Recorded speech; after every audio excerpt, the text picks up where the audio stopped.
Welcome to the It's Your Choice podcast, where we learn how to rewire our brains to live the life we desire. On with the show. Welcome to It's Your Choice podcast. Today on the show, we have James Rojas-Taylor. Thank you very much, James, for joining us today. Thank you for having me. I appreciate it. James, you have said that we should be using modern day acting tools and techniques to teach people how to use their minds and emotions more effectively. Can you expand on that a little bit? Um, I just wanted to share this idea that I have that I feel that's really, really important. It's not my Mhm. idea. I kind of tripped over it. But before I get to that idea, I want to go back to the beginning because I feel like, because this idea has been around for 100 years, but nobody's seen it yet. And I feel like the reason I saw it was because of my life. And I've traced it all the way back to when I was 4 years old. When I was 4 years old, my parents took me to midnight mass. And for whatever reason, the concept of eternity just clicked. I realized if there's no end, there could be no middle. That means it's just perpetual beginning. So if it's just perpetual beginning, that means in 10,000 eons from now, I'll still exist. And I was afraid of boredom because what do you do with eternity when you do everything many times over? And it's like, as a little one, that's what the concept was stuck in my head. So what I did to countermand that was I instinctually treated my mind like a computer. I regressed into my head and I started creating programs. Two of my oldest programs that I created were my suits and bubbles. My suits were different versions of myself. So when I meet someone, I would actively listen to them, try to figure out everything they had inside of them mentally and emotionally, and I would copy it and make a version of myself inside my head. My bubbles were like the holodeck in the Star Trek universe. They could be anytime, any place, anywhere in the world. I didn't realize it at the time, but what I essentially did was create a thought experiment, a place in my mind where I could go in and experiment with everything was happening to me in life and test it out before I did it for real in life. So that carried me through. I mean, even into the Marine Corps. It helped me there, but the Marine Corps helped me out in like it gave me grit and tenacity because that's what I needed a lot. After I got out of the Marine Corps, I kind of tripped into acting. I was working at a steakhouse, Lone Star Steakhouse, and I remember there was a girl that was rolling silverware, and I was an honorary dumb Marine. And then she was going on talking about voice lessons, how hard they were. And I just started ball breaking. I'm like, come on, for real. Voice lessons, that's what you got? And then she just popped up and got all just she was powerful in that moment. And she was like, I bet you couldn't take 3 weeks, soldier boy.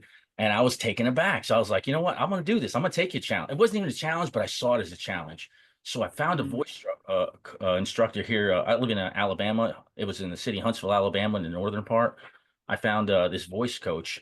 And like after the first lessons, I forgot about the bet because, or the challenge, whatever, because he handled me so well. And it was interesting to see what he can do to my voice. So he started teaching me. He's put me into a chorus, and I started getting into plays. And then I just started auditioning, and I was just booking like a fiend for the first 2 years. This was 2003 to 2005. 2005, I moved to New York. I was there for a couple years. I did a lot of work up there as well, but it culminated in me writing, producing, and performing in my own play off Broadway. It was like four offs. It's the size of the venue. But what surprised people was from the moment I wrote the first line of this play to this final curtain, like 5 months had passed. And everybody was like, how did you do that so fast? And it's that Right. golden gifts in my life is I don't know that I shouldn't have been able to. All I knew was the step in front of me. I just kept looking for the next step. I had no idea the great because everybody's like, oh, you got so many goals. No, I don't have goals. I just look for the next step and things happen because I'm living that way. Well, that carried me to this poignant moment where I call it the quickening moment from the Highlander films. I was in 2008, I was working on this film called Hunger opposite Lyndon Ashby. And Lyndon was on camera. He was the one they were filming. I was off camera. I wasn't in character, but I was there with him. When they yelled cut, he reached over and shook my hand like I pulled his kid out of a fire. I couldn't understand why. And it took me later on, but what I finally realized was in moments like that, when two actors are like that, the one off camera is generally just kind of tossing his lines away. He doesn't care. He's not on camera. And that's not giving to your scene partner. So your Mm. scene partner can't do his best work if you're just kind of, half button the lines. Even though I wasn't in character, I was present in the moment because of my lifestyle. So I was giving him the work from myself, even though it wasn't from my character Alex, and that's what he needed. And after I realized that my suits were really just characters, and my bubbles were just a variant of Stanislavski's magic if. And that's when I realized that all these tools and techniques that I had learned through acting were life skills that were teachable. And then it took me a while to realize it, but what I stumbled onto was a system for mental and emotional literacy. And I say that because if you consider what mind scientists say, the human brain is the most powerful supercomputer in the world. Yes, Yes. I'm making the argument that these masters, Stanislavski and his derivatives, who built these tools and techniques, they built the chisels, the hammers, the all the tools that are needed to shape the marble that was their art. Their art just happened to be the human mind and emotions. So, like over the course of 2,500 years of Western acting, the first 2,100 years are what most people realize or think what acting is: pretend, representation, put a mask on. It changed over the next couple hundred years, like in the Victorian era during Shakespeare, we went to naturalism. But Stanislavski back in the 1900s made it philosophical. I mean, I can talk for a long while on Stanislavski, but he changed the game. If I can just give you really quick the Stanislavski system, 7 questions. Absolutely. I was gonna ask for a bit more background on him for those who don't know him. So please go ahead. This is his base system that he created, and this is what actors use to break down a moment for their character. I'm saying, as human beings, we can use these questions in life the same way a submarine uses sonar. When a submarine's underwater, it can't see anything. It sends out a ping. Yeah, so that ping lets you know there's other submarines, there's a whale, there's the ground, there's ships on the shore. Well, if you walk into a moment, doesn't matter where you are, you have to know what the circumstances are. So these 7 questions are designed to get those circumstances and ground you in the moment. Now, when I read these off, you'll see these are life questions. All right, number one, who am I? That's the moment in relation to you. Number two, where am I? That's the moment in relation to the environment. Number three, when is it? That's the moment in relation to time. Number four, what do I want? That's the moment in relation to purpose. Number five, why do I want it? That's the moment in relation to desire. Number six, how do I get it? That's the moment in relation to action. And number seven, what's in my way? That's the moment in relation to obstacles. So it's like every time you walk into a moment, ping, you have this information. Now you're in a better position to make choices because you're seeing the unseen choices that most people never know they have.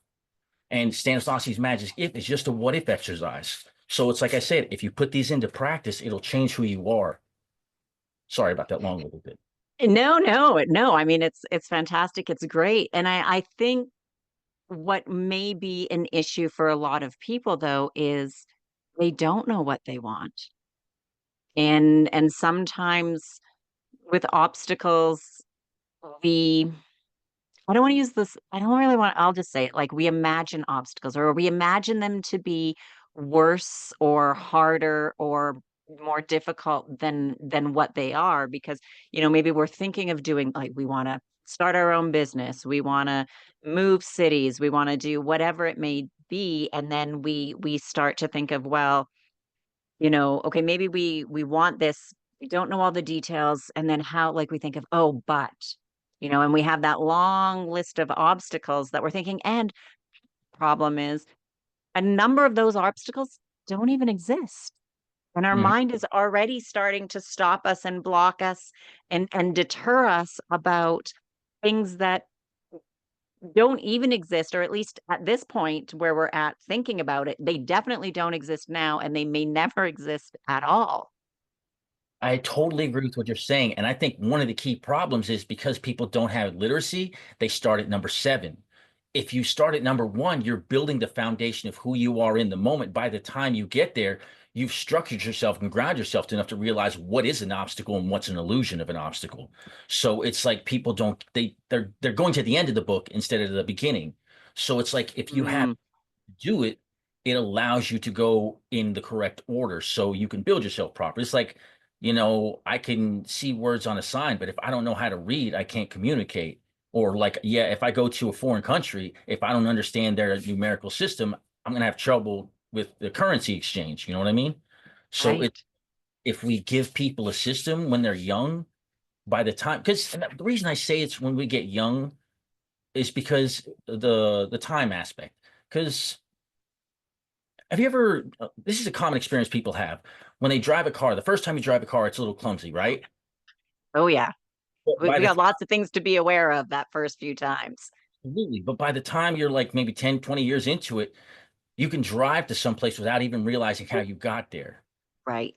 That's a human phenomenon. It's how the mind works when we task. When we're working on a task, it doesn't matter what the task is. We're clumsy at first with it. But if we do it routinely, the mind will start chunking parts together using less energy to do it.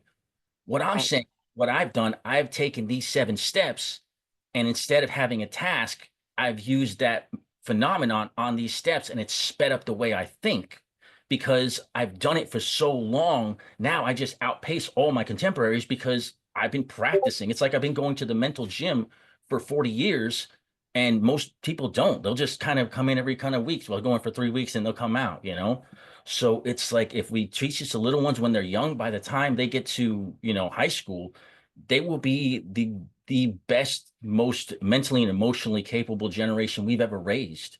And like I said, there's so much untapped potential. I'm frustrated because I'm not the hero this idea needs. I'm the hobo it has. I'm not like I have no influence. I don't have a high school. I'm a high school dropout essentially. I shouldn't be the guy carrying this message. I just tripped over it. But because of what I did when I was little, I was Mm, able. So that's what I'm saying is once I've recognized it, I can't unsee it and I can't let it go, you know?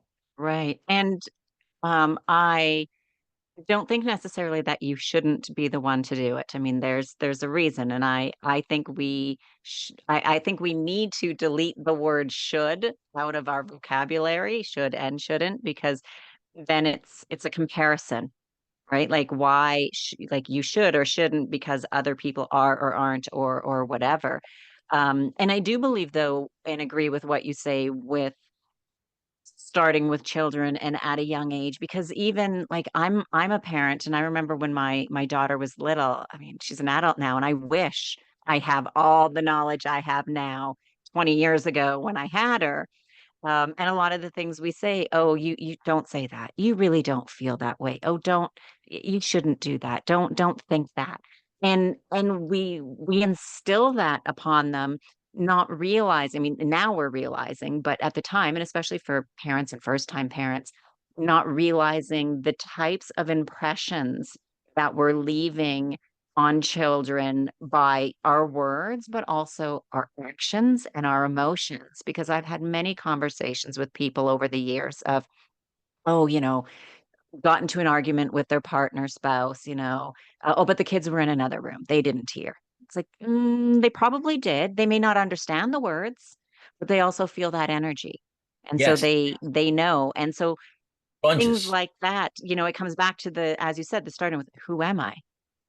Right. And then it is the question of, well, who am I? Because I've had all these comments and feelings and impressions because at a very young age, they just live off of energy, right? They don't understand, even when they start talking, like they don't understand words, they don't understand what it means, they can't do all that. So it's all this energy that they're feeling, and we're impressing all of this stuff that gives them their beliefs without even realizing exactly what we were doing. And now we're really realizing it with science and what's going on, that how we're doing it. But yeah, the biggest thing is who am I? And that's a really hard question to answer, because if I want to go in and say, and I love having these types of conversations with people when they believe something different than me, and obviously have to be open to conversation because not everybody is, but when it comes to especially like politics and religion, because those are the most extreme things. And just to say, why do you believe that? Why do you think that? Why do you want that? Oh, and the classic, I want to be a millionaire. Why? Because we all know, like we know from a mental smartness, know that money does not buy happiness. Sure, money can make life easier.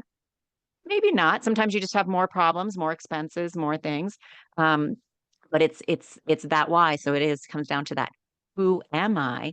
So why do I want these things? Why do I believe this? Why do I feel this way? And to be able to answer that, then who am I, which is first question. Sorry for the interruption. I just wanted to let you know about the Mind Matters weekly newsletter that is full of actionable tips to help you rewire your brain to live the life that you desire. Sign up for it at sallypeterson.com. And when you do, you'll get the top 5 brain hacks for peak performance. Again, you can get it at sallypeterson.com. Now back to the show. And I think the one thing aspect that's unique to me is I turned it on its head as a little one because by creating the person I was talking to in myself, I wasn't asking them who they are. I was seeing who I was as them. So Mm. what and people will ask me that too.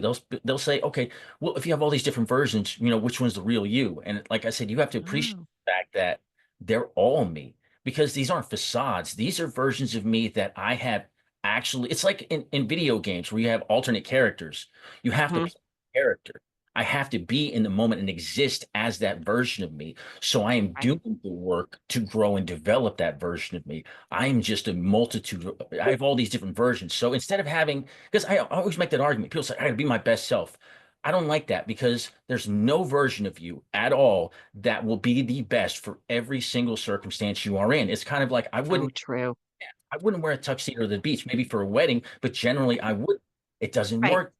So what I did was essentially created all these different suits that I can wear. So now I can step in and out of versions of me, which like hyper code switching. I like to refer to as spiritual shape shifting. I change who I am mentally and emotionally, but it's like they're all me. And that's why I'm always people never question if I'm authentic because it doesn't matter which version I'm in. I have lived them all. They are me Mhm.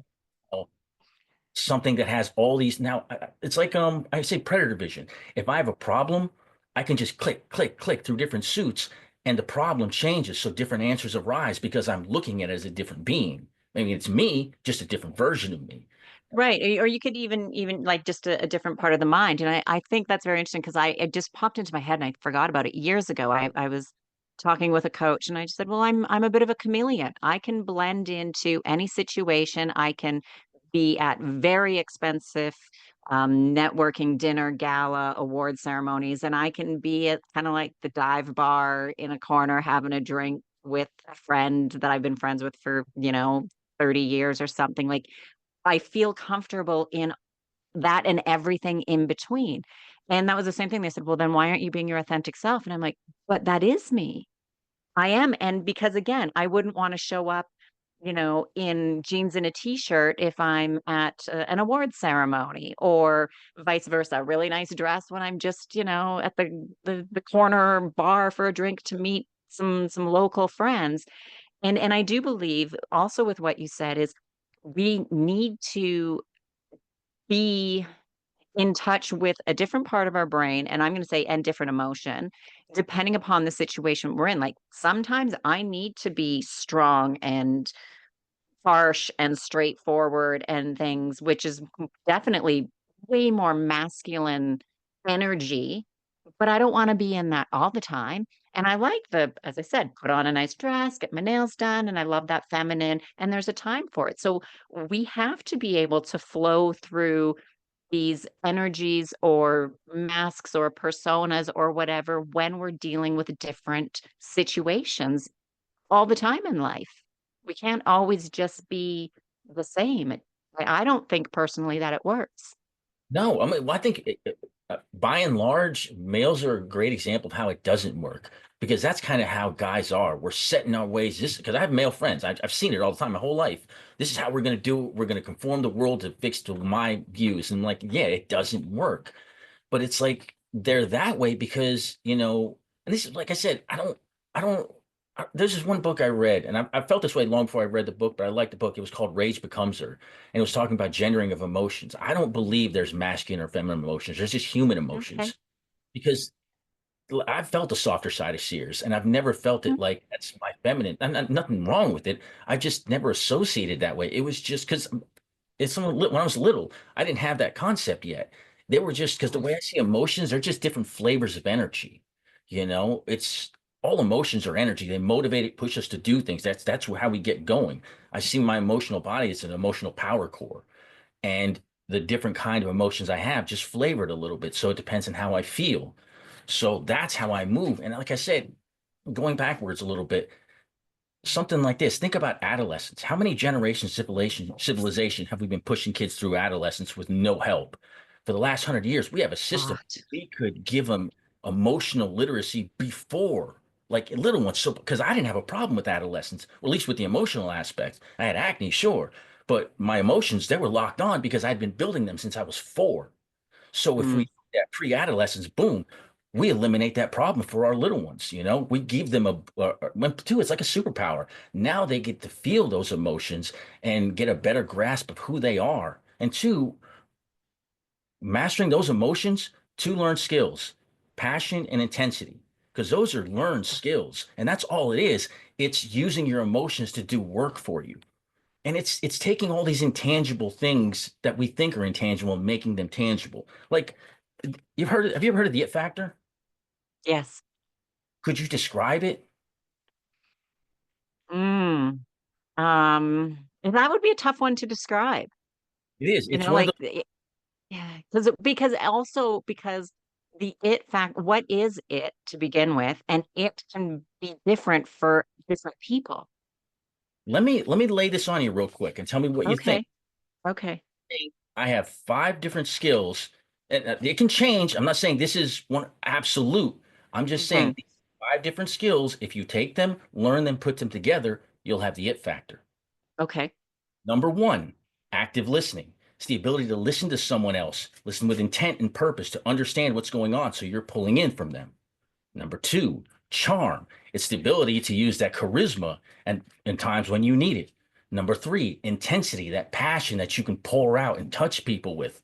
Number four, generosity, being so full of spirit that now you're looking to make the other person you're with to give them something from yourself to make that moment more poignant for them.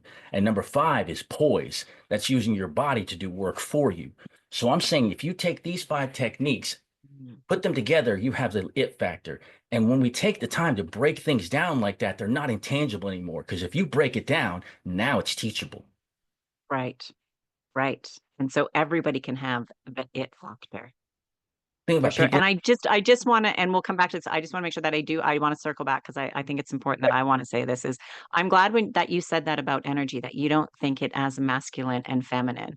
Um, it has been as just grown up. That's kind of what it is. But you're right. When we think about it, it is all just energy, right? And all emotion and why I guess because it made it easy to have it as a basic label of what it should be and not to just think that it is just energy that we all have and we need to have all those energies and just where we spend more time in that energy is where we are more ideally more comfortable. Personally, and I'm not trying to get conspiracy theory on it, but I feel like it's control. I feel like society gave men the rough energies and the softer ones for women to throw us off balance. Because if we didn't use all the emotions together, because that's how do men treat women? They use all the hard emotions to keep them down, and women use all the softer emotions to keep the family together. And then we've genderized chores from that, and it's like it Right. shouldn't be that way, but whatever, maybe like when they were building our society, some dude was like, hey, we need to do this to keep power, because if you keep people off balance, they're not going to link up. Men and women won't link up together and be the power they should be together. That's always going to be one holding each other down, because even when women, not in general, but you see that when women step Mm, up, they'll they'll become men in a sense. Like that was the issue I had with Hillary Clinton is, I loved her in the beginning, but by the end, she was a male politician. Yes, she's a woman, but for her behavior, her actions, she didn't bring anything new. She didn't show me what the woman can bring. And like I said, if we break apart this genderization, start feeling it across the board, it'll transform who we are and bring us together. right. And to circle that back in with the it factor, we need to have all aspects of it to have the it factor. We need to have that stronger, rougher side at moments. And we need to then have the softer side, the charisma, the poise, the whatever at moments. as well to have that it factor. And it's a combination of everything. It's not just one side or the other.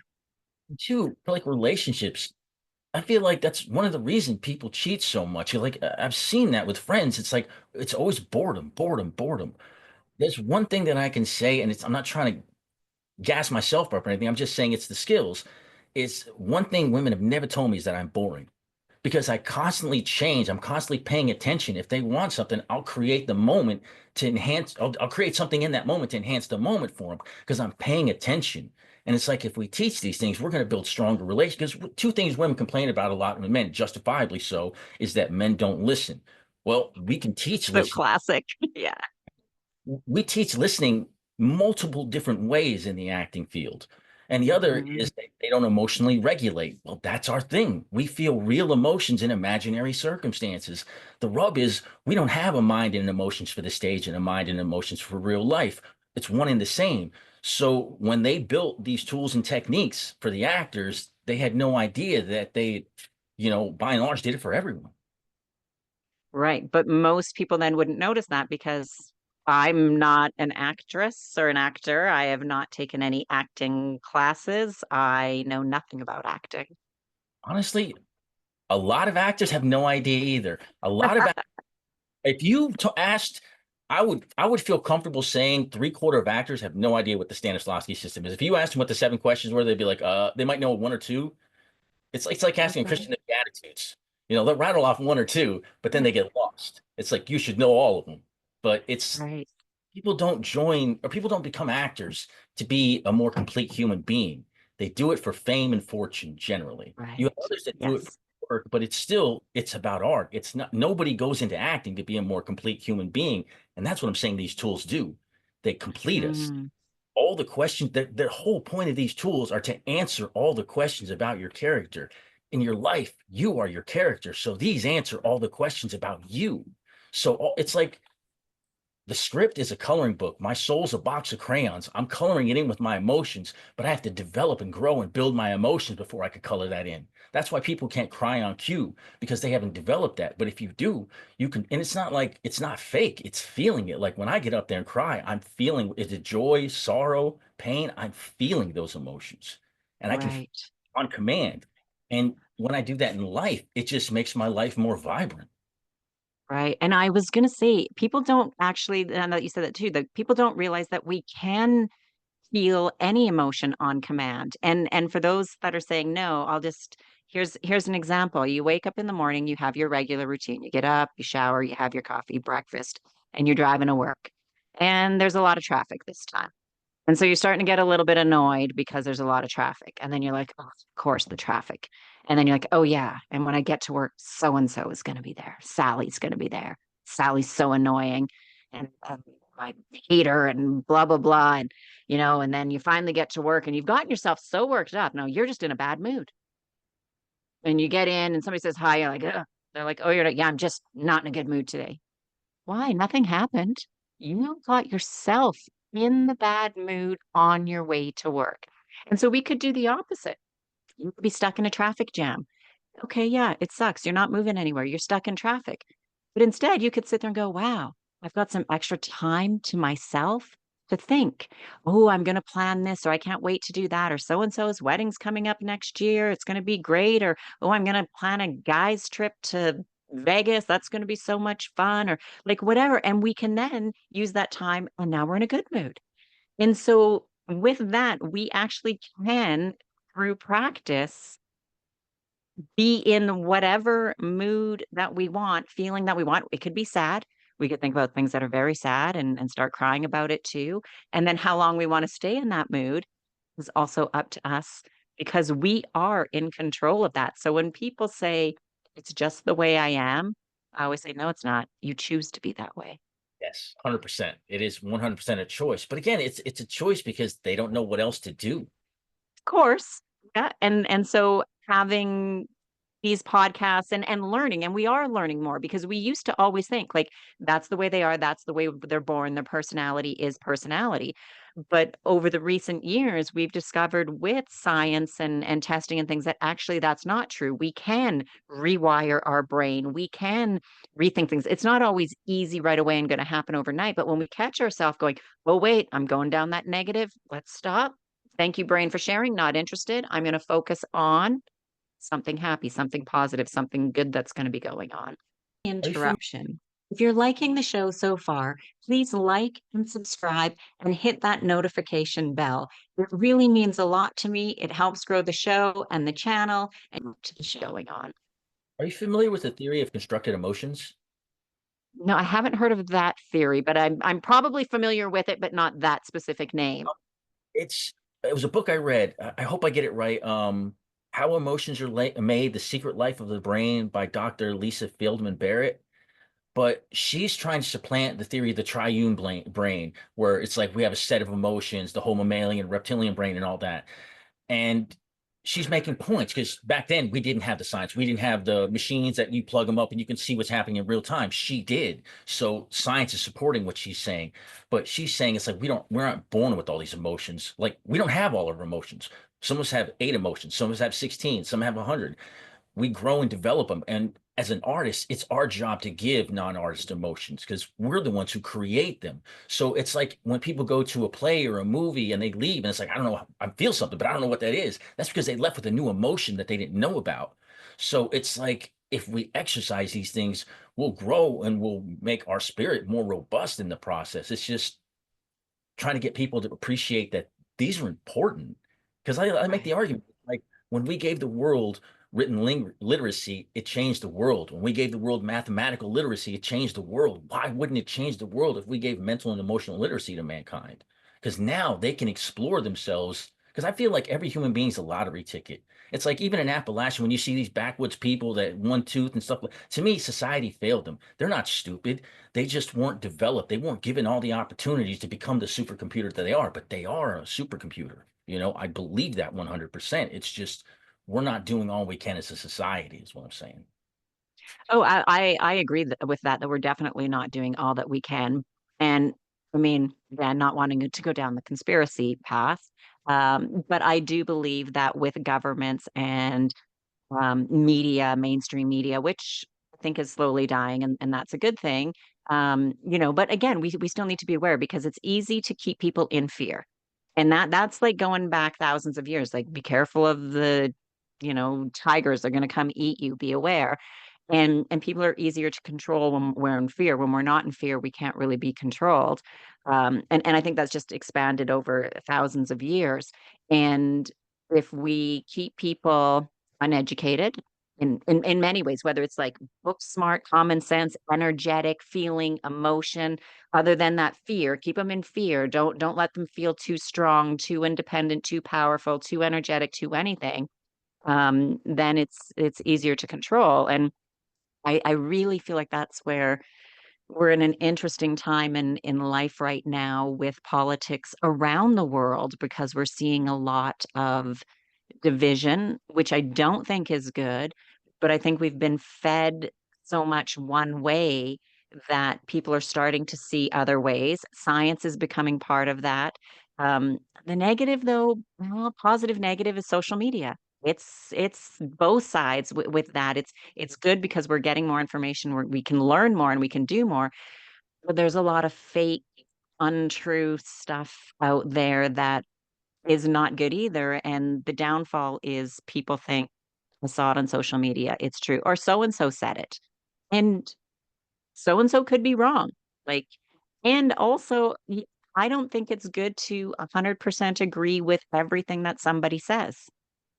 Oh, I agree with you Right? on Like, that. we should question and we should say, so like, even I don't want to get too down too many rabbit holes of that, but like I'll just say a prime example is Donald Trump is now president, and there are people that voted for him, and we are right now getting into a tariff war, and it's going to be rough. I think it's already not being good. Just because people voted for Donald Trump doesn't necessarily mean that they agree with these tariffs. and what's going on. So that's just a prime example. You could vote for somebody, you could believe for somebody. You could believe in Christianity, but maybe not believe in every single part of it. And that's okay. Just because you believe one thing or you're religious or you vote for somebody doesn't mean it has to be all in 100 or nothing. I think we should still question, we should still have doubts, and we still should not agree with some of those things. And that's okay. But the world we're at right now, it seems like it has to be all in 100% or you're the enemy, which is not good. Well, I feel like it's again going down conspiracy. It's built that way Mm, because it comes from first. It starts with the education system. We've all been educated the same way, and if you want to look at it, reality, it's programming. It's base programming as a human being. This is factory off the line who you are. And the whole purpose of that is to kill the creativity, because if you kill the creativity, you essentially make the same person. If you make the same person, it's easy to control. If you take these tools mm, and techniques, unlock yourself, you negate and disrupt all the work, because we know that corporations, the state, they're spending billions of dollars trying to understand human behavior, how we think, how we right. trying to focus on how they can make us spend our money. Well, if they can only do that because of the base programming. If we build ourselves, all the stuff they do will it'll be on deaf ears. It won't matter to us because going back to what you're saying, it's like all the fake news. I love reading fake news, but there's one thing that I know: It's all the fake. that I read, almost none of it can surpass the scrutiny of a high school level research paper. Fake news exists because tens of millions of Americans either cannot or will not do high school level work. That's the problem. Wow. Because Mhm. it's not about the fake news, it's about the level of education. We have dumbed ourselves down. It's like that movie Idiocracy. Have you seen that film? Yes, yes. It's sad but true. Well, another sad thing or a funny thing about it, I remember when it was they were making the movie. One an anecdote from it was they're trying to find shoes for people to wear, and they were like, some guy came. He's like, oh, dude, I found the dumbest shoes in the world. I don't know where they came from. They just came out when the movie came out. It's like nobody will ever wear these shoes. If you watch the movie, everybody's wearing Crocs. I had in my head Crocs. I was like, That was the Crocs. cue. They just, like I said, it was just a prediction. That's what we're wearing. But again, it's putting us down to the simplicity. It's like when you see those Right. memes of the McDonald's, where back in the 80s it was this awesome plain land. Now it's just a black and white or gray and beige building. It's about where we're going. If you dumb everything down, nobody's going to ask questions, and that's just the people on top save, Mm, because they don't want to give us a good life. They want to have the good life for them. But if we grow and develop ourselves as a people, we won't fight each other, because I don't believe in the culture war I or don't believe in freaking that either. civil war. It's a class war. Because the bottom line is the left and the right are attached to the same thing, the corporate body. They're the ones, because it doesn't matter if it's the left or the right end, they're just getting the rich richer, and they're both screwing the poor. So it's got to be to the point where we come together as a people. But with that Mm, won't happen until we grow and develop ourselves, because once we're grounded, it won't be hard for us to reach across to someone else. It's hard now right. because we don't know ourselves, so we're insecure. In the acting world, we refer to it as stage fright. You have Mm, stage fright because you don't know your moments, you don't know the points, you haven't studied the line, you haven't done the work. In life, if you take these tools and techniques, do the work, guess what? Your insecurities go away because you know who you are. You're grounded in that moment. Because there's nobody in the world that I've ever met that intimidated me in any way, shape, or form, mentally and emotionally. Because I am so robust. Everybody is just another person, you know? and I mean, you made several good points there too. And I truly believe like we are all human beings, and generally speaking, we all want the same thing. And that is just happiness, fulfillment, um, health and to enjoy life. But it's easy, but right now it's hard. Right. It's as you said, it's the ed part is it is the education. And I think when we really realize like who we are and that we all want the same, we all have feelings, emotions, energy, um, and and there shouldn't be like we're just people. We're all people and all people just want to enjoy life. We're only here for a certain amount of time. Yeah, it's even like the idea. Like I don't subscribe to the idea of race. I don't I accept think it. we're people, that's a race, people. I think it's important for It's this reason because, first of all, the AAA, the American Anthropological Association, they're the ones who did the science and research to say race doesn't real. So it's scientifically proven. But what I'm saying is, if people who want to bring the world together use the idea of race, then bigots, why aren't they? Because bigot in the bigot's mind, because you have to look at it from their mind, not your mind, Mhm. not Right. you got to get in the bigot's head, because they believe that people of color are by God lesser than them because they're a different race. Why can't they keep believing that if people who are trying to bring the world together still accept the idea of race? They're reinforcing the bigot's mind. Now, if Mm, the people who want to bring the world together say, no, fool, race ain't real, it's because the sun. If you want to get rid of people of color, nobody can live around the equator, or we got to turn the sun off. Those are the two things. So it's like how they say black women can feel more pain, so they don't need as much pain meds, things like that. Yeah, it's a legitimate what? thing. In the medical field. Black women, it's their statistics to report this, that black women do not get as much pain medications because they're a different race, and black women can sustain more pain. Like, talk to black women about it. Wow. Tell you about that. This is a medical thing that happens. That's crazy. Yes, there's so much craziness that goes on, but it's because we accept the idea that they're a different race. No, they're not. They're just People. yeah, they have a tan. That's all. And it's like we Right. treat people differently. But as long as there's people who say that they're different on the side that's unifying, the people who are trying to separate will be in comfortable ground. To disrupt the ground they're on, we have to say, no, race isn't real. You need to rethink yourself. And also, if race is real, if I'm a bigot and race is real, it's not my fault. I don't like that dude because God made him differently. If race isn't real, then it is my fault. I don't like him because I'm a Mhm. bigot. So it changes where the weight is. So I'm saying, as a global thing, we need to. It's like the world is flat. We don't. People who know the world is round will not say, "Well, okay, the world is flat," just to make you feel better. No, Right. it's round. It's not flat. We got to do the same thing with race. It's not real. You're just a bigot. That's how we have to talk to people.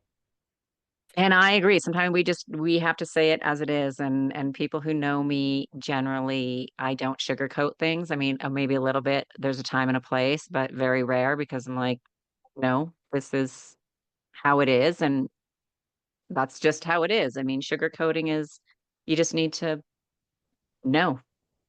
And if I'm wrong about stuff, I'll admit that I'm wrong, and things change. We discover new things. So it's not always about, I think people sometimes too are so worried about being wrong about things. And it's just realizing it's like, no, go through your 7 questions.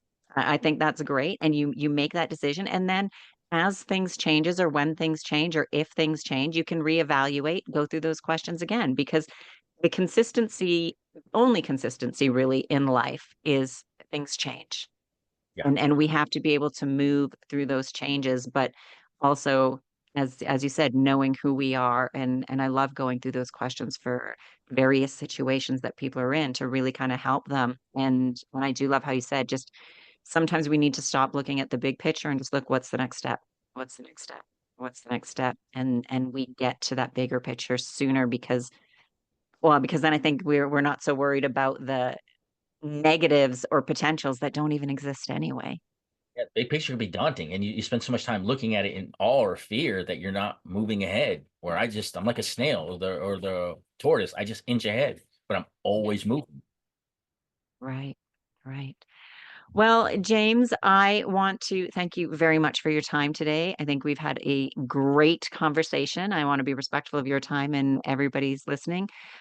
Do you have a place where people can find you or stuff to share? I don't really know that much about you, so where can people find you if they want to connect with you? Absolutely. Two things. I wrote a book about this idea, Oh, great. all your best selves, again, because it's talking about having multiple selves. You can get it on Amazon right now, either in Kindle or digital. It has three different parts. The first one talks about my life, an autobiographical aspect about the idea. The second part talks about the idea and the science that's, because there's a lot of science that supports this. And the third part is what I refer to as the intangible toolbox. It's got the 7 Stanislavski exercises, the magic if. It has the 3 Meisner exercises that teach how to read behavior. It has 10 Uget Hagen exercises and improv exercises as well. So basically, in the intangible toolbox, it shows how actors use them alongside with how you can use them in life with exercises. So the whole third part is actionable stuff. Um, Perfect. Yes, yes, that's why it was important to put that in there. On my Mm. website is www.tbcenterprises.com. That's TBC like Tango Bravo Charlie. I put videos up on there. I have podcasts on there as well. And my social media is Soy Candy, SoiCandie. You can check me out. I put videos up there. I do a lot of miniature stuff too, so a lot of that is miniature videos. But yeah, those are right now where you can reach me. I'm still learning this stuff. Like the social media thing is like less than a year, so Okay. yeah. No, that's perfect. And we'll make sure to have links in the show notes to make it even easier for everybody who's watching and listening to connect with you. And I just want to say thank you very much for your time today, James. I really appreciate it. Thank you for having me. I really appreciate it. It was a great talk, and like I said, I mean, I feel like got a lot of good information out. Absolutely.